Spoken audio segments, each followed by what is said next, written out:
یہ ہمارا حال ہے جو تم نہیں جانتے، سبحان وہ اللہ، تمہارا سبحان حال اللہ۔ تھا جو ہم نہیں جانتے، یہ ہمارا حال ہے جو تم نہیں جانتے۔ تو معلوم ہوا کہ علم کتنا بھی حاصل کر لو، لیکن علم حاصل کرنے کے بعد وہ جو علم جو لدنی علم ہے، جو سینے کا علم ہے، جو اللہ تبارک و تعالیٰ کی طرف، عرفان کی طرف لے جانے کا علم ہے، جو قرآن کی روح ہے، جو روح بیاں ہے، جو اللہ تبارک و تعالیٰ کی طرف پہنچانے والا علم ہے، اس علم کا اور اس علم حاصل کرنے والے کا مقام الگ ہوتا ہے۔ بے شک بے شک۔ تو حضرت مولانا روم کہنے لگے، ہیچ تسبیح خود بخود پیدا نہ شد، ہیچ آہن خود بخود تیغا نہ شد۔ آپ کہنے لگے کہ کوئی تسبیح خود بخود نہیں بن جاتی، کوئی ہتھیار، کوئی لوہا، کوئی خود بخود تلوار نہیں بن جاتا۔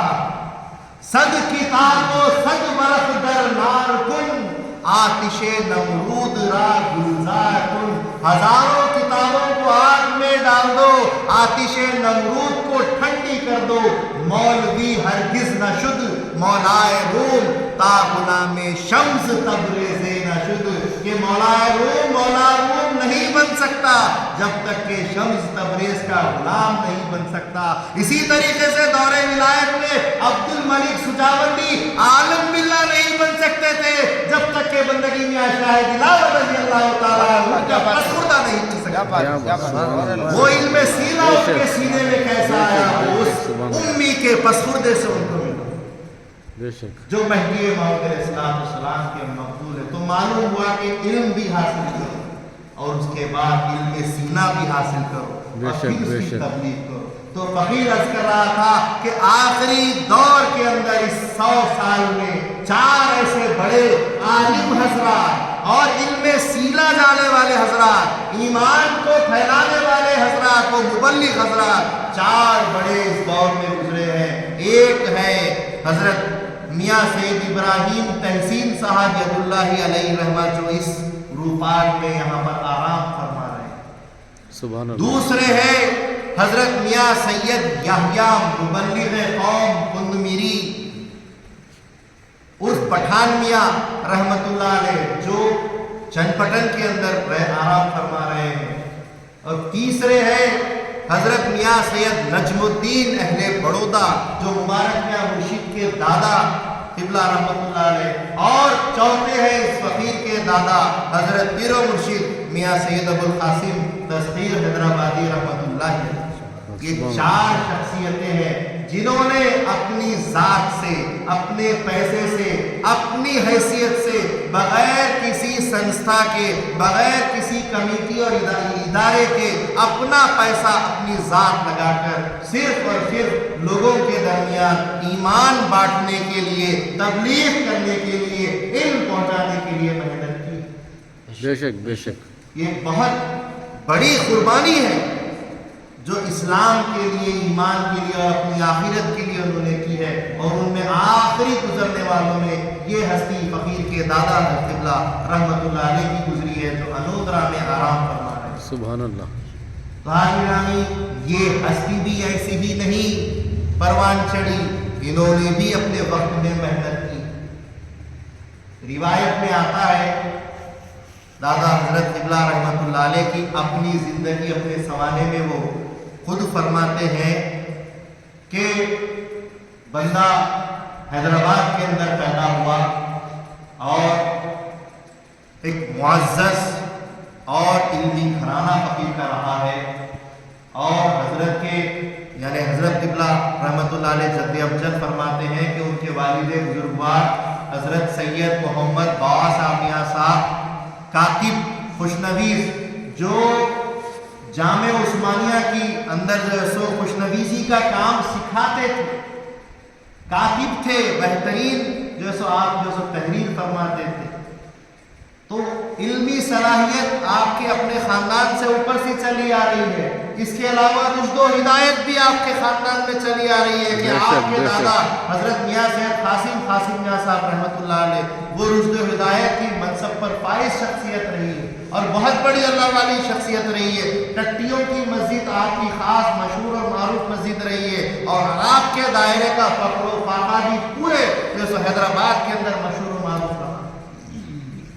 حضرت قبلہ فرماتے ہیں کہ میں 4 سال کا تھا اور میری والدہ ماجدہ حضرت بی بی چاند بی بی صاحبہ رحمۃ اللہ علیہ کا وصال ہو گیا. اس کے بعد والد بزرگوار کی صحبت میں اور میری نانی صاحبہ حضرت آغا بانو عرف آغا منیر آغا بانو صاحبہ رحمۃ اللہ علیہ کی خدمت میں ان کے پاس پرورش پائے, ان کی خدمت میں رہ کر پرورش پائے, بڑے ہوئے. اور ایک طرف دادی تھے چھانو بی بی دادی, ان کی صحبتوں میں ایسے بیویوں کی صحبتوں میں بڑے ہوئے. اور کہتے ہیں کہ میں جب شعور میں آنے لگا تو اپنے گھر میں دیکھا کرتا تھا کہ والد بزرگوار کے پاس بڑے بڑے عالم لوگ اپنی کتابیں لے کر آتے تھے, مسودے لے کر آتے تھے.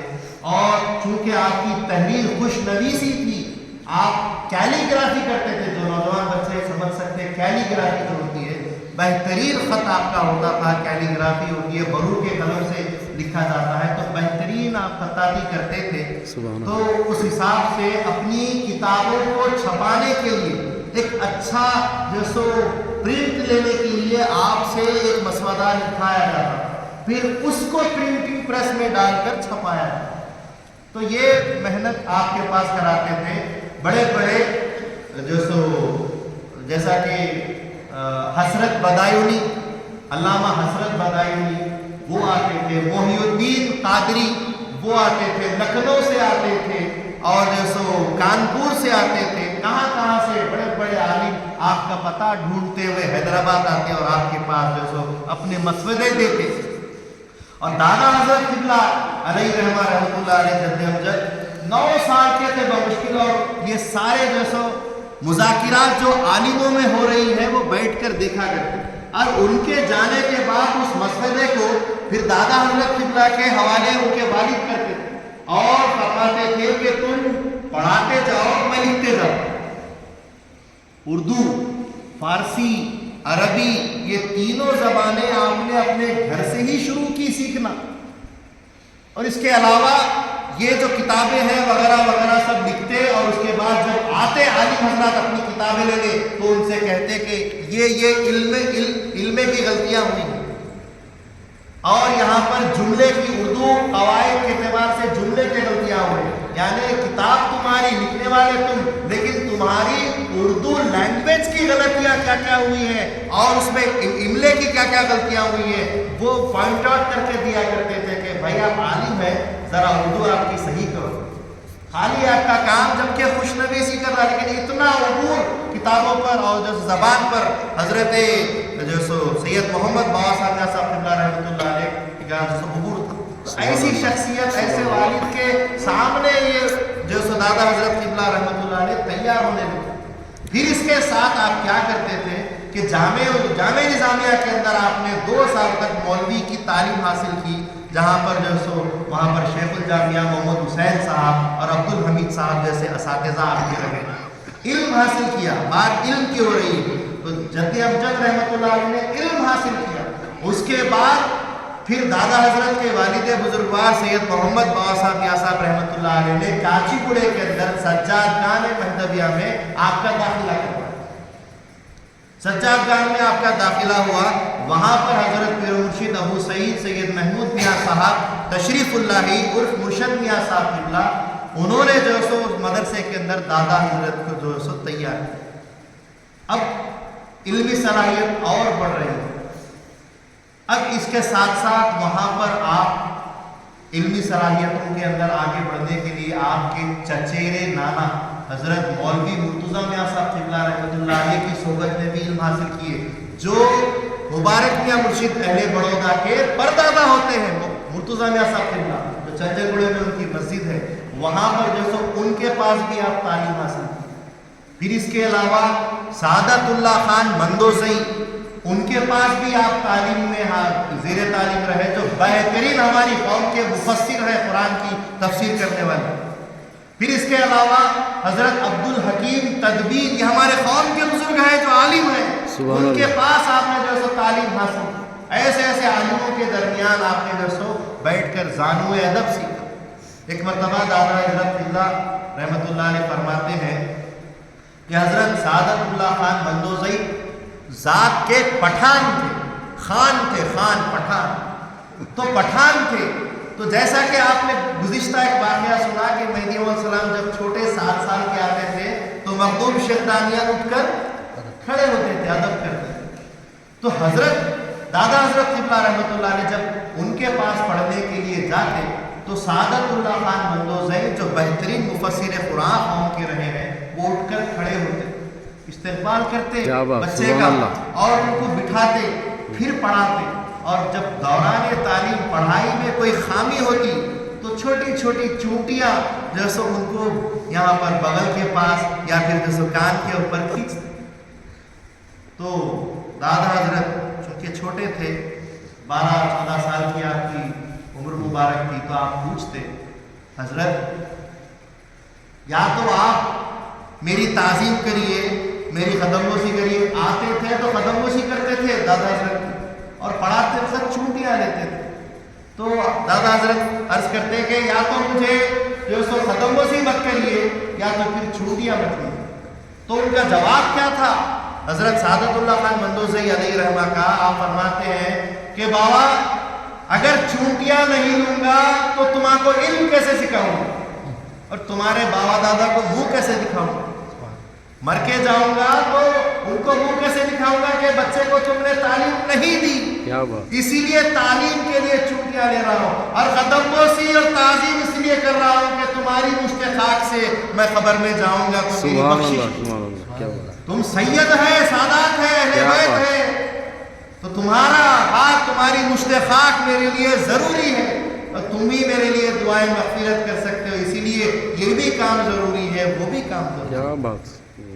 بزرگان دین نے ایسا ان کو جو سو سنوارا، ان کو اٹھانا۔ پھر حضرت حکیم مرشد میاں صاحب قبلہ علیہ رحمہ کے مدرسے میں تو کئی بچے پڑھنے کے لیے آتے تھے، لیکن وہ بچے عام بچے نہیں تھے، معالم کی تعلیم نہیں، علم سینہ کی تعلیم کے لیے وہاں پر بچوں کا داخلہ ہوتا تھا۔ وہاں پر وہی بچے تعلیم حاصل کرتے جو آگے جا کے مرشد بننے والے ہوتے ہیں۔ سبحان اللہ۔ مشائخین کے جانشینوں کی تعلیم اس مدرسے میں سجادگان مہدویہ میں دی جاتی تھی، وہاں پر آپ پھر تعلیم سینہ کے لیے بھی جو سو وہاں پر رہا کرتے، اور اپنے گھرانے میں ایک بہترین مرشد حضرت میاں سید خدا بخش سیسا میاں صاحب رحمۃ اللہ علیہ کی صحبت میں بھی آپ پروان ہوئے، جو آپ کی والدہ کے پھوپھا تھے، ان کی زیر تعلیم آپ حاصل کریں۔ یہ تعلیم کے ساتھ پھر آپ نے شعر و سخن کی تعلیم میں آئے، اور بڑے بڑے شعرا، قمر الشعرا حضرت سید ابراہیم قمر رحمۃ اللہ علیہ کے زیر نگرانی آپ نے جو سو شاعری کی ابتدا کی۔ حضرت سید محمد بابا صاحب رحمۃ اللہ علیہ ان کے والد نے ان کو جو سو ان کے حوالے کیا کہ ان کو سکھاؤ۔ کچھ وقت کے بعد آپ جو سو حضرت توفیق علیہ رحمہ، توفیق حیدرآبادی علیہ رحمہ کے شاگرد حضرت توحید، ان کے جو سو زیر نگرانی پھر وہاں سے جو سو آپ تعلیم حاصل لینے لگے، شعر و سخن کی، شاعری کی، اور پھر انہوں نے جو سو ان کا تقدس جو سو تسخیر رکھا۔ پھر ان کے بعد حضرت سید علی منظور صاحب قبلہ علیہ رحمہ، ان کی صحبت میں آپ جو سو سفارش کرتے ہوئے ان کے یہاں پہنچے، اور ان کے آخری دم تک آپ جو سو ان سے ہی اصلاح کیا کرتے تھے، یہاں تک کہ بتایا جاتا ہے کہ ان کے آخری دم یعنی کہ ہاسپٹل میں ایڈمٹ تھے، ایسے وقت تک بھی آپ ان سے علم حاصل کرتے تھے۔ اتنا علم دنیا کا، دین کا، سخن کا، علم سینہ کا، ہر علم آپ نے جو سو الحمدللہ حاصل کیا۔ اور جب بچپن میں 6 سال کے چھوٹے سے بچے تھے، اس وقت سے تربیت کر دیے گئے تھے، اور حضرت میاں سید اسماعیل موسیٰ میاں صاحب قبلہ ثانی رحمۃ اللہ علیہ کی صحبت میں، ان کی مسجد میں، ان کے حجرے میں ہی جو سو سلائے جاتے تھے، اور آپ کے 1:30 بجے 6 سال کے بچے کو وضو کر بٹھا کر جو سو ذکر میں بٹھا کر تعلیم دیا کرتے۔ ایسا مرشدین کے جو سو زیر سائے اور قوم کے علماء